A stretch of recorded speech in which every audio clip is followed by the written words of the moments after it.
저는 오늘 고단한 삶의 참된 안식처라는 제목으로 함께 은혜를 나누겠습니다. 요즘 수많은 사람들이 엄청난 스트레스를 받으며 힘겹게 살아가고 있습니다. 아마 스트레스가 없는 사람은 거의 없을 것입니다. 직장이 없어 미래에 대해 불안해하는 젊은이들은 죽고 싶다는 말을 서슴없이 합니다. 자살 충동을 느끼며 사는 청년들이 무려 30%나 된다고 합니다. 서울에 있는 대학을 졸업하고 수년째 교원 임용고시를 준비하고 있는 24세의 한 여성이 있습니다. 그녀는 지난해 시험에서 단 1점 차로 아깝게 떨어져서 지금도 고시 준비를 하고 있는데 하루에 15시간을 책상과 붙어서 씨름을 하고 있다고 합니다. 최근엔 코로나로 부모님들마저 일자리를 잃어서 경제적으로 가정이 매우 어려워져서 극도로 불안한 상태로 하루하루를 지내고 있다고 합니다. 작년까지는 고시를 준비하는 친구들이 있어서 서로 의지하며 그럭저럭 잘 지냈는데 친구들이 대부분 합격한 후에는 서로 연락하는 것이 망설여져서 연락도 끊고 홀로 남아 너무 외롭고 우울하다고 합니다. 홀로 지내는 시간이 길어지면서 몸은 점점 지쳐서 병들어가고 삶의 의욕이 떨어져 정신이 나간 상태로 멍하게 지내는 날들이 많았다고 합니다. 그러던 어느 날 유서를 쓰고 있는 자신을 발견하고는 깜짝 놀라 정신을 다잡고 힘을 내어 고시 준비를 하고 있는데 마음속에 있는 미래에 대한 불안을 떨쳐버릴 수가 없다고 합니다. 참으로 안타까운 사연이죠. 한 20대 남성은 하루 종일 햇빛 한 점 들지 않는 고시원 방에서 산더미처럼 쌓여있는 쓰레기와 함께 지나고 있습니다. 그는 가족이 운영하는 회전초밥집에서 일을 하다가 해고당해 현재는 놀고 있다고 합니다. 회전초밥집이 잘 될 때는 10명의 종업원을 두고 있었는데 점점 어려워져서 1명, 2명 종업원을 줄여나가다가 마지막으로 자신도 해고되었다고 합니다. 그 후에 열심히 일자리를 찾았는데 아직까지 일자리를 찾지 못해서 컵라면으로 끼니를 때우며 살고 있다고 합니다. 그의 꿈은 안정적인 일자리를 얻고 현재 살고 있는 햇볕 한 점 안 드는 이 지긋지긋한 고시원을 벗어나는 것이라고 합니다. 참으로 안타까운 사연이 아닐 수가 없습니다. 그러면 직장에 있는 사람들은 잘들 살고 있을까요? 그들도 금전적으로 재정적으로 안정되었다는 것 뿐이지 힘들기는 마찬가지입니다. 죽지 못해 산다고 하는 직장인들이 많다고 합니다. 지난 3월 20일 마이크로소프트사는 현재 다니고 있는 직장을 1년 이내에 떠나고 싶어하는 이들이 10명 중 4.1명이라는 보고서를 발표했습니다. 이 보고서는 금년 1월 12일부터 25일까지 전 세계 31,092명을 설문해서 얻은 것인데 한국을 포함한 31개국이 조사 대상이었고 국가별 최소 1,000명 이상의 정규직 근로자들을 조사 대상에 포함한 결과라고 합니다. 그러므로 쉽게 말하면 조사 대상의 대부분이 정규직이었다는 것입니다. 그러므로 안정적 일자리로 선망의 대상인 정규직 사람들도 거의 절반은 1년 내로 직장을 옮기고 싶다고 하고 있습니다. 이 보고서의 내용을 들으면 직장이 없어서 불안에 떨며 사는 사람들에게는 배부른 사람들이 잠꼬대로 들릴 수도 있겠지만 실상은 우리의 삶이 경제적으로 안정이 되었든 경제적으로 어렵든 모든 사람들의 삶은 힘들지 않은 사람이 없다는 것을 말하고 있습니다. 그래서 욥기 5장 7절 말씀이 우리 가슴을 때립니다. 사람은 고생을 위하여 났으니 불꽃이 위로 날아가는 것 같으니라.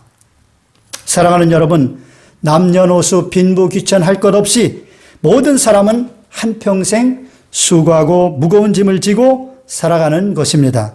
그러면 이런 수고하고 무거운 짐에서 어떻게 하면 벗어날 수가 있을까요?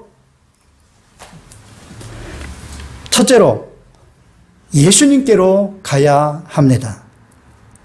마태복음 11장 28절에 보면 예수님께서 이렇게 말씀하셨습니다. 수고하고 무거운 짐진 자들아 다 내게로 오라. 내가 너희를 쉬게 하리라.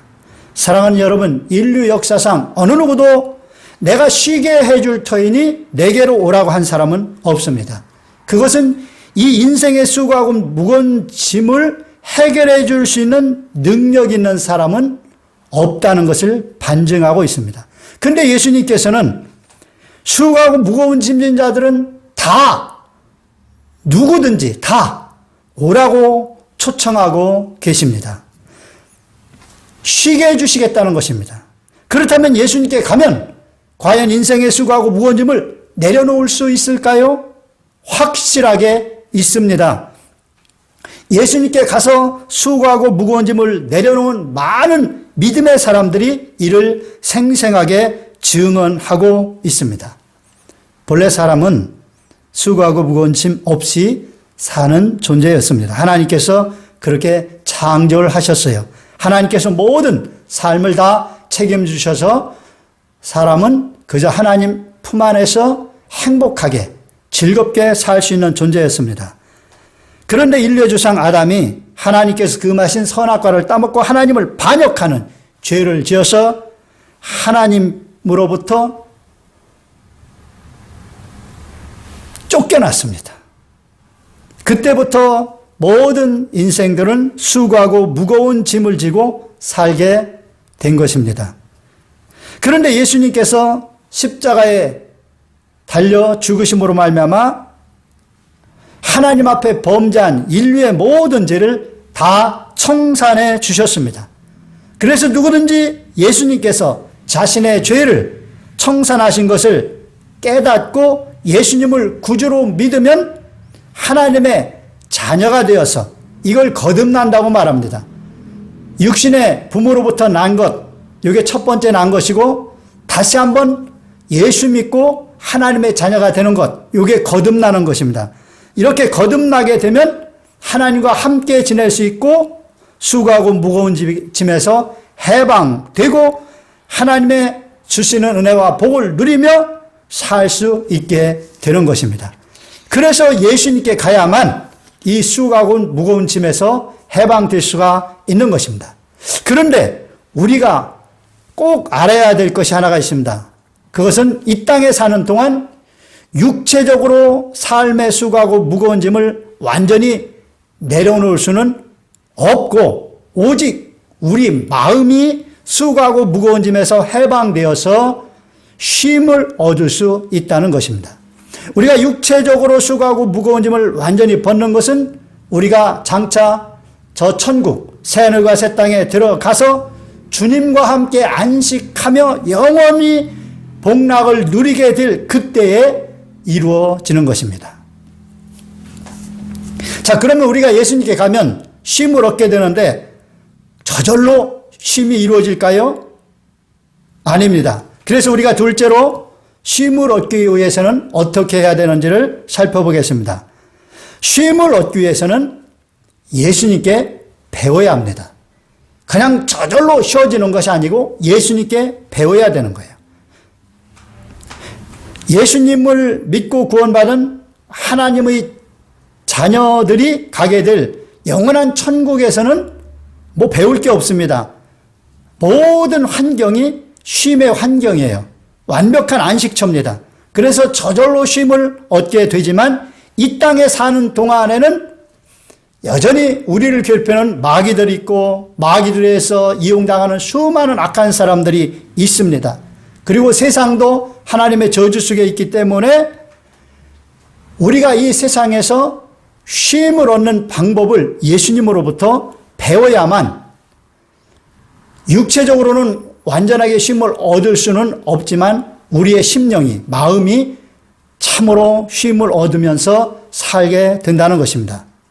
그러므로 우리가 예수님께 배우고 또 배우고 깨닫고 더 깊이 깨닫고 더 배울수록 더 풍성한 쉼을 누릴 수 있게 됩니다. 그래서 우리는 성경 말씀을 한 번 읽고 나서는 안 되는 거예요.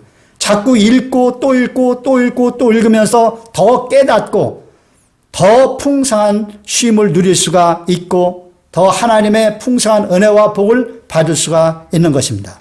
예수님께서는 그래서 수고하고 무거운 짐진 자들아 다 내게로 오라 내가 너희를 쉬게 하리라고 말씀하신 후에 이어서 마태복음 11장 29절로 30절에 이렇게 말씀하신 것입니다. 나는 마음이 온유하고 겸손하니 나의 멍에를 메고 내게 배우라. 그리하면 너희 마음이 쉼을 얻으리니, 너희 마음이 쉼을 얻는다고 말씀하고 있죠. 이는 내 멍에는 쉽고 내 짐은 가벼움이라. 자, 그래서 우리가 여기서 깨달아 알아야 될 것은 우리가 예수님께로 가서 배워야 된다는 것이고 또 배우되 제대로 잘 배워야 된다는 거예요. 자, 그러면 어떻게 배워야 제대로 잘 배울 수가 있을까요? 첫째로 마음을 온유하고 겸손하게 하고 배워야 한다는 것입니다. 예수님께서는 나는 마음이 온유하고 겸손하니라고 말씀하셨습니다. 그러므로 우리가 예수님께 배우기 위해서는 예수님과 똑같은 마음을 가져야 돼요. 온유하고 겸손한 마음을 갖는 것이 절대적으로 필요합니다.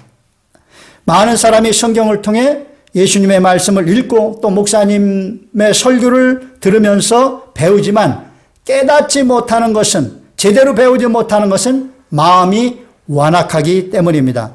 그래서 마태복음 13장 15절에 보면 예수님께서 이렇게 말씀하십니다. 이 백성들이 마음이 완악하여져서 그 귀는 듣기에 둔하고 눈은 감았느니라, 이렇게 말씀하고 있습니다. 마음이 완악하면 예수님의 말씀을 들어도 깨닫지 못하고 예수님의 말씀을 눈으로 보고 읽어도 그 말씀이 무슨 의미인지 보이지가 않는 것입니다. 그러므로 우리가 예수님한테 배울 때 맨 먼저 해야 될 것은 마음을 온유하고 겸손하게 하는 것입니다. 한번 따라 봅시다. 온유하고 겸손한 마음. 여러분 성경 읽을 때 항상 온유하고 겸손한 마음을 갖게 되시기를 축원합니다. 그럼 온유하고 겸손하다는 것은 무엇이죠? 비유로 말하면 마른 스펀지에 비유할 수가 있습니다. 마른 스펀지는 만지면 아주 부드럽지요. 그러면서 거기다가 물을 부으면 물을 많이 빨아들여서 머금습니다. 이 부드러운 것은 온유함이고 물을 많이 빨아들이는 것, 이게 겸손함입니다. 겸손함은 자기가 부족함을 알고 배우려는 자세를 갖는 것입니다. 적극적으로 배우려는 자세를 갖는 것이 겸손함입니다. 누가 좋은 말을 해주는데도 들으려고 하지 않는 사람이 있습니다. 이게 완악한 것이고 교만한 것입니다. 그런데 겸손한 사람은 자기가 풍성한 학식을 가지고 있어도 더 배우고 싶어서 누가 말을 할 때 잘 경청하는 것입니다. 옛날 공자가 그런 말을 했죠. 3인행이면 필류아사다.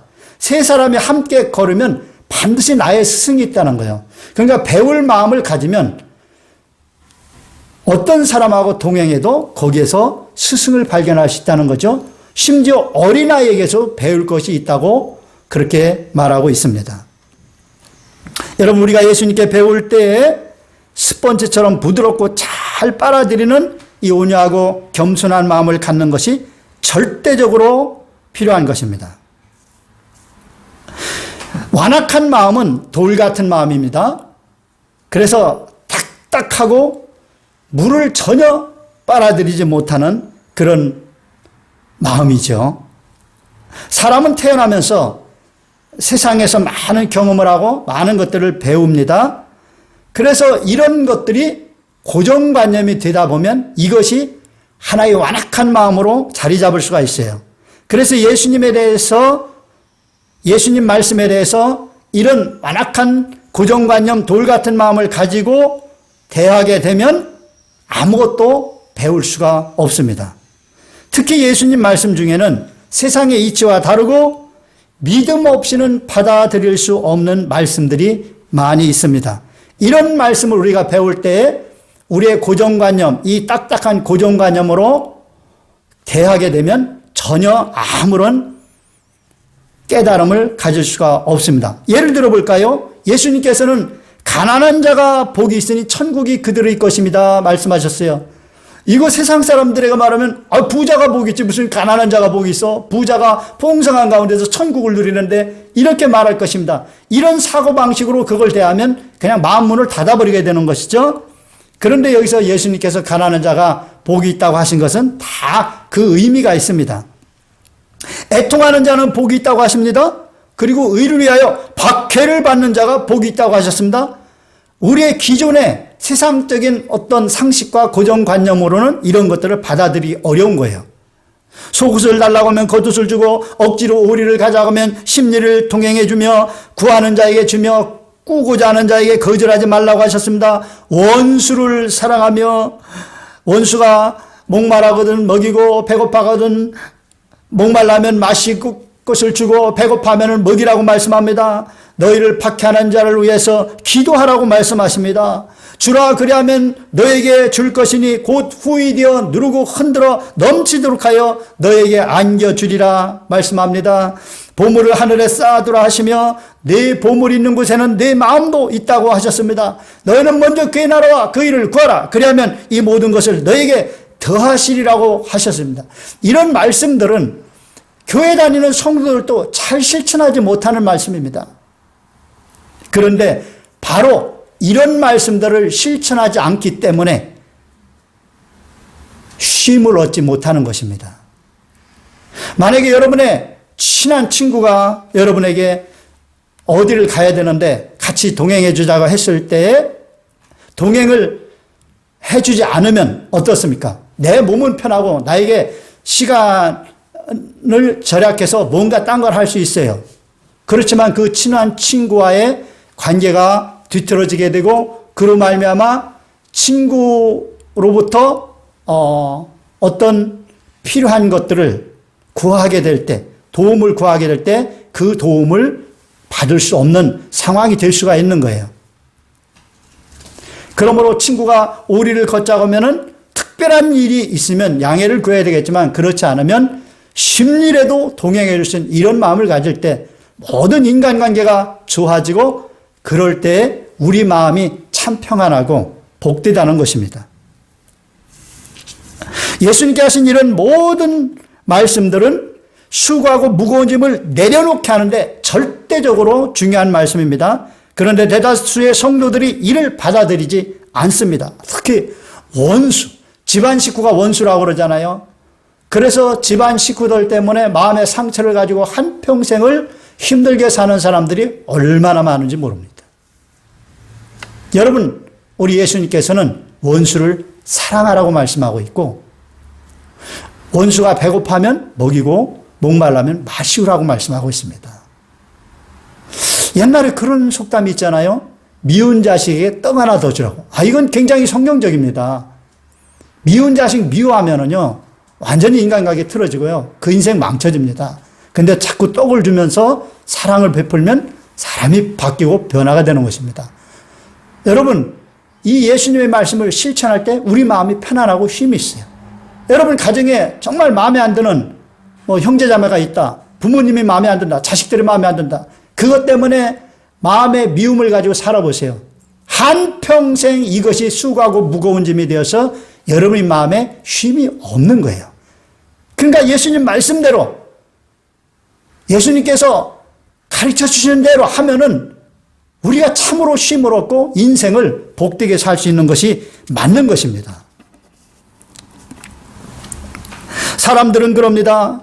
이런 실천하기 힘든 그런 말씀들을 다 실천하는 사람들을 성자라고 그렇게 우러러서 추켜 세웁니다. 그런데 정확히 말하면 하나님의 말씀을 빈틈없이 다 실천하는 사람들이 성자가 아니라 그게 정상적인 사람이에요. 하나님의 말씀을 어떤 것은 마음에 든다고 취하고 어떤 것은 안 취하고 그러는 사람은 정상적인 사람이 아니고 이상한 성도인 것입니다. 문제가 많은 성도인 거예요. 그렇게 살기 때문에 참된 쉼을 얻지 못하는 것입니다.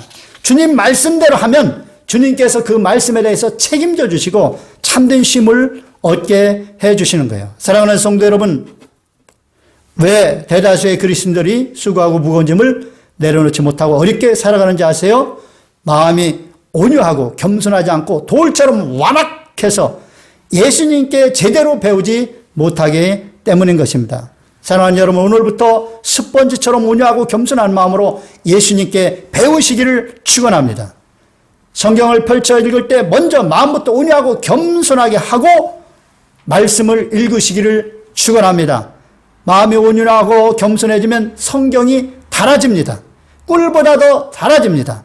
그래서 성경 읽는 것이 즐거워지고 하나님의 말씀을 주야로 묵상하게 되는 것입니다. 그래서 복 있는 사람이 되어서 하나님의 복을 받아 누리게 되므로 수고하고 무거운 짐에서 벗어날 수 있는 복된 사람이 되는 것입니다. 시편 119편 103절에 말씀합니다. 주의 말씀의 맛이 내게 어찌 그리 단지요 내 입에 꿀보다 더 다니이다. 시편 1편 1절로 3절에 말씀합니다. 복 있는 사람은 악인들의 꾀를 따르지 아니하며 죄인들의 길에 서지 아니하며 오만한 자들의 자리에 앉지 아니하고 오직 야훼의 율법을 즐거워하여 그의 율법을 주야로 묵상하는도다. 그는 시냇가에 심은 나무가 철을 따라 열매를 맺으며 그 잎사귀가 마르지 아니함 같으니 그가 하는 모든 일이 다 형통하리로다. 아멘. 제가 전자공학을 했는데요. 그때 이제 성경을 읽기 시작했습니다. 누님의 권유로 성경을 이제 신약부터 읽으라 해서 읽는데 성경을 전자공학의 이 사고방식으로 읽다 보니까 막 이런 기적 얘기가 나오는 것이 너무너무 마음에 걸리는 거예요. 세상에 사람이 무리를 걷고 오병이어의 기적, 죽은 자가 살아나고 물이 포도주로 변하고 이거 황당한 이야기로 들리는 거예요. 제 마음에 이 과학적인 사고방식의 고정관념으로 그 말씀을 읽으니까 도대체 말도 안 되는 말씀을 내가 왜 읽어야 되나 이런 회의가 드는 거예요. 그래서 내가 이런 말씀을 왜 읽고 있어야 되지? 시간 낭비다. 그렇게 생각하는데도 그 당시에 제가 이제 누님과 같이 있었는데 누님께서 말씀을 읽으라고 권면하셨기 때문에 제가 이제 읽기로 작정을 하고 읽는데 그렇게 마음에 회의가 들었어요. 그래서 어느 날 제가 말씀을 읽는데 제가 하나님께 따져 물었어요. 이렇게 황당한 말씀, 이 하나님 말씀을 저보고 읽으라고 이걸 주셨습니까? 그때 하나님께서 제 마음에 순식간에 들려주신 음성이 뭐가 그렇게 황당하냐? 그러면 그것을 다 제껴놓고 읽어라. 그런 마음이 드는 거야. 맞다. 마음에 안 드는 말씀을 제껴놓고 읽으면 되지. 그래서 기적 이야기는 다 건너뛰었습니다. 왜? 이 전자공학의 사고방식으로는 그걸 소화할 수가 없습니다. 그래서 기적 이야기를 다 건너뛰고 보니까 좋은 얘기예요. 하여튼 성인 군자, 도덕 군자들의 좋은 이야기입니다. 그런데 희한하게 그 좋은 이야기를 읽어가는데 왠지 싱겁다는 생각이 드는 거예요. 성경이 하나님 말씀, 위대한 말씀이라는데 그냥 좋은 얘기네? 그런 생각이 드는 거예요. 그때 하나님께서 두 번째 음성을 제게 들려주셨어요. 야, 이 사람아, 잘 생각해봐라. 네가 믿는 하나님이 기적도 행할 수 없는 그런 무능한 하나님이라면 너 그런 하나님을 무엇 때문에 믿느냐? 와, 그 말씀이 저의 이 과학적인 사고방식의 고정관념을 박살내버렸습니다. 맞더라고요. 기적을 행하고 전지전능하고 이래야 그분이 하나님이고 그분을 믿을 의미와 가치가 있는 것이지 그냥 도덕 군자적인 그런 수준의 그런 하나님이라면 뭐하러 믿어요? 죽은 자도 살리지 못하고 기적도 행할 수 없는 그런 하나님 믿어서 뭐하게요? 그 순간에 제 마음이 완전히 박살났습니다. 고정관념이 완전히 박살나고 제 마음이 온유하고 겸손하게 바뀌었습니다. 하나님 맞네요. 그러면서 그때부터 이제 기적 이야기를 읽으면 와 진짜 하나님이구나. 이게 하나님 말씀이구나. 그래서 말씀이 얼마나 달아졌던지 시험 볼 때도 하나님 말씀을 읽고 있었어요. 그랬더니 친구들이 보고 야 너 시험 공부 완벽하게 했냐? 뭐 하긴 했는데 완벽하다고 말할 수는 없어. 근데 지금도 뭐 하고 있냐? 성경 읽어. 너무너무 재밌다. 야 이거를 안 읽을 수가 없어. 그 성경 읽다 보니까 친구들이 그러더라고요. 너 앞으로 목사 될 거냐? 너 지금 새끼 목사네? 나중에 커서 목사 될 거야? 새끼 목사. 진짜 그때는 꿈도 안 꿨는데 그래서 제가 목사가 된 것 같습니다. 여러분, 저는 이 과학적인 고정관념에 잡혀서 하나님 말씀을 못 읽었습니다. 정말 중요한 말씀들을 못 읽었어요. 예수님께 제대로 배우지 못했어요. 그런데 그것이 깨어지는 순간에 하나님 말씀이 꿀보다 달고 송이꿀보다 더 단 그것을 경험하고 말씀을 읽고 말씀을 통해서 큰 믿음의 성장이 이루어졌던 것입니다. 그래서 목사까지 되게 되었던 것이죠. 자, 여러분, 또 여기 예수님께서 이렇게 말씀하십니다. 멍에를 메고, 예수님의 멍에를 메고 배우라는 것입니다. 예, 이것이 참 중요합니다. 이 예수님의 멍에를 메고 배우라는 것은 이론적으로만 배우지 말고 예수님처럼 살아가면서 예수님처럼 사역하고 예수님처럼 살아가면서 배우라는 것입니다. 멍에는 이 짐승들이 일할 때 목에다가 매서 일을 시키는 거죠. 그러니까 예수님처럼 살면서 배우라는 거예요. 세상에는 삶에 지친 사람들을 위해 도움을 주는 지식들이 넘쳐납니다.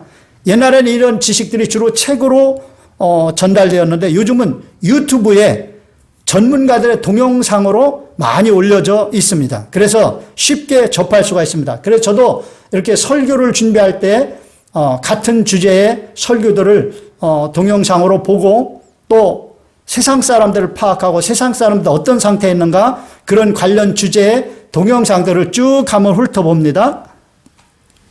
그래서 유튜브를 통해서 이 전문가들의 그런 지식들을 참고로 해서 제가 이렇게 설교를 작성합니다. 왜냐하면 그렇게 하지 않으면 제 나름대로 혼자 어떤 우물안 깨구리식으로 답답한 설교를 할 수 있잖아요.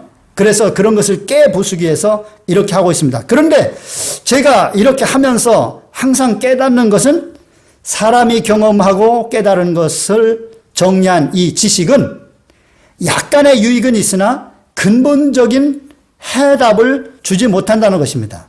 일리는 있으나 진리가 아니라는 것입니다. 부분적으로는 심층 분석을 해서 매우 설득력이 있고 가슴에 와 닿으나 그 외에 다른 다양한 변수들이 있기 때문에 그게 정답이 아니라는 것입니다. 게다가 어떤 내용은 차라리 모르는 것이 더 나을 수도 있는 것입니다. 사랑하는 여러분, 세상에 나온 수고하고 무거운 짐을 벗게 해준다는 그 지식들을 보면 되게 정확하지 못한 지식들도 상당히 있는 것을 보게 됩니다. 그리고 중요한 것은 사람이 근본적으로 어떤 존재인지를 제대로 모르고 자신이 연구한 그 분야 그리고 자신이 경험한 것 그것을 토대로 해서 내놓는 것이기 때문에 완벽한 답이 될 수가 없는 것입니다. 사랑하는 여러분, 수고하고 무거운 짐에서 제대로 벗어나려면 반드시 예수님께 배워야 합니다. 저는 세상에 사는 이런 것들을 예의주시해서 정확하게 검증해서 필요한 것은 꼭 합니다. 유익한 것은 꼭 합니다. 그런데 저는 성경적으로 항상 이렇게 점검해봐서 성경적으로 일치되지 않는 것은 버립니다. 왜냐하면 성경은 우리가 다 일일이 그것을 그 의미를 모른다 해도 하나님 말씀이기 때문에 진리이고 정확한 것입니다. 그래서 우리가 예수님께 배울 때 우리의 어떤 경험, 지식 이것을 앞세우면 안 됩니다. 온유하고 겸손하게 예수님처럼 살면서 예수님께 배워야 되는 거예요. 여러분 예수님께 배울 때 반드시 적용해야 할 원칙이 있는데 예수님의 멍에를 메고 배워야 제대로 배운다는 것입니다. 예수님의 멍에를 메지 않고 지식으로만 배워서는 참된 쉼을 얻을 수가 없습니다. 오늘날 너무나도 많은 사람이 말씀을 배우고 깨달아도 말씀을 배우고 깨달아도 참된 쉼을 얻지 못하는 것은 예수님의 멍에를 메지 않기 때문에 그렇습니다. 쉽게 말해서 삶으로 배우지 않고 머리로만 배우기 때문에 그렇습니다. 그래서 교회 안에서 머리 큰 성도들이 많아서 문제라는 말이 많습니다. 그런 사람들은 다른 사람을 평가하고 비난하긴 잘합니다. 그러면 자기는 예수님처럼 그렇게 온전하게 샀냐? 그렇지도 않아요. 이렇게 머리로만 배우는 삶은 참된 안식을 주는 그런 배움을 가질 수가 없습니다. 되게 머리가 좋은 사람일수록 마음이 완악하여 말씀을 깨닫지 못할 뿐만 아니라 절대로 예수님의 멍에를 메려고 하지 않습니다. 머리 좋은 사람들이 예수님의 멍에는 더 메려고 하지 않아요. 그래서 말씀을 많이 읽어도 예수님이 어떤 분이신지조차도 제대로 깨닫지 못하는 것입니다. 그렇다면 여러분, 사람들은 왜 예수님의 멍에를 메고서 배우려고 하지 않는 것일까요? 그것은 예수님의 멍에가 너무나도 힘들다고 생각하기 때문입니다. 그러면 과연 예수님의 멍에가 힘들까요? 예수님께서는 말씀하셨습니다. 내 멍에는 쉽고 내 짐은 가벼움이라. 예수님께서는 분명히 예수님의 멍에는 쉽고 예수님이 진 짐은 가볍다고 말씀하고 있습니다. 그러므로 너희를 또 나처럼 이렇게 내 멍에를 메고 내 짐을 지고 이렇게 쉽게 살으라는 거예요. 자, 그러면 예수님의 멍에가 과연 무거운 건지 가벼운 건지 알아보려면 예수님께서 어떻게 사셨는지를 살펴봐야 됩니다. 여러분, 예수님께서는 완전한 무소유의 삶을 사셨습니다. 예수께서 말씀하셨습니다. 여우도 굴이 있고 공중의 새도 거처가 있을 때 인자는 머리 둘 곳이 없다. 예수님께서는 세속적인 욕망이 전혀 없으셨습니다. 그래서 내 멍에는 쉽고 내 짐은 가볍다고 하신 것입니다. 사랑하는 여러분, 사실 우리의 수고하고 무거운 짐이라는 것이 거의 대부분 세속적인 욕망에서 나오는 것입니다. 예수님께서는 이런 욕망이 하나도 없으셨기에 내 멍에는 쉽고 내 짐은 가볍다고 말씀하신 것입니다. 사랑하는 여러분, 여러분의 수고하고 무거운 짐을 한번 주의 깊게 살펴보시기 바랍니다.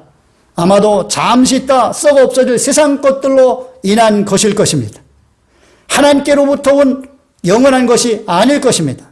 요한일서 2장 15절로 17절에 이렇게 말씀합니다. 이 세상이나 세상에 있는 것들을 사랑하지 말라. 누구든지 세상을 사랑하면 아버지의 사랑이 그 안에 있지 아니하니 이는 세상에 있는 모든 것이 육신의 정욕과 안목의 정욕과 이생의 자랑이니 다 아버지께로부터 온 것이 아니요 세상으로부터 온 것이라. 이 세상도 그 정욕도 지나가되 오직 하나님의 뜻을 행하는 자는 영원히 거하느니라. 아멘.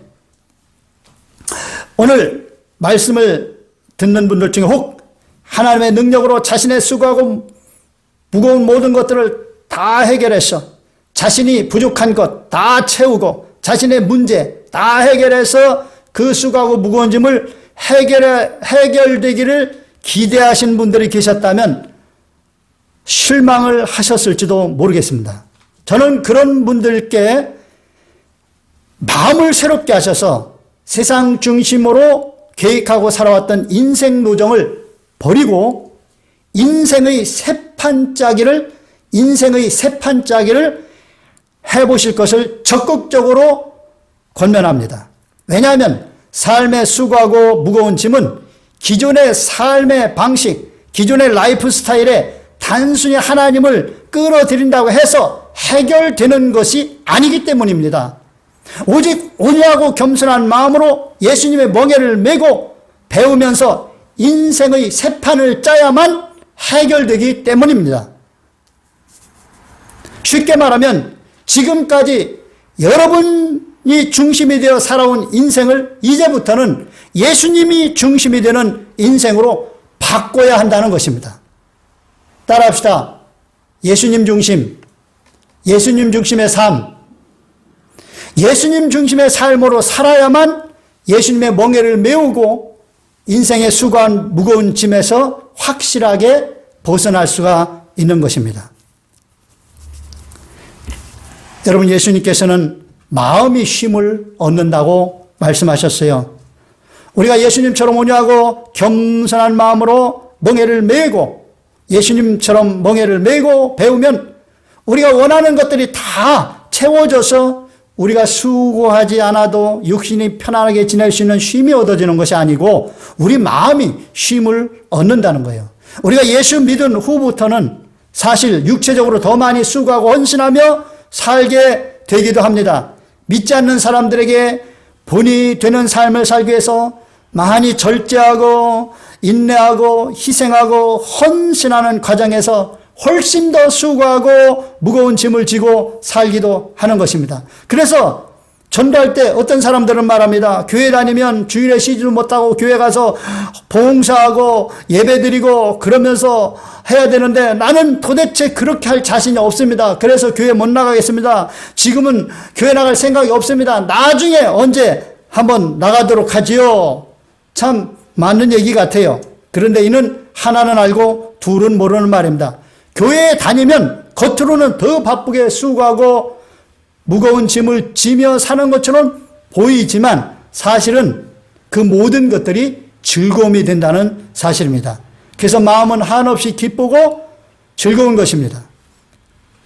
예수님께서는 너희 마음이 쉼을 얻는다고 말씀하고 있어요. 우리가 뭐 아무것도 안 해도 그냥 드러나서 매일 하루 종일 퍼져 자고 놀고 그래도 그렇게 쉬고 그렇게 안식을 취한다는 말씀이 아닌 것입니다.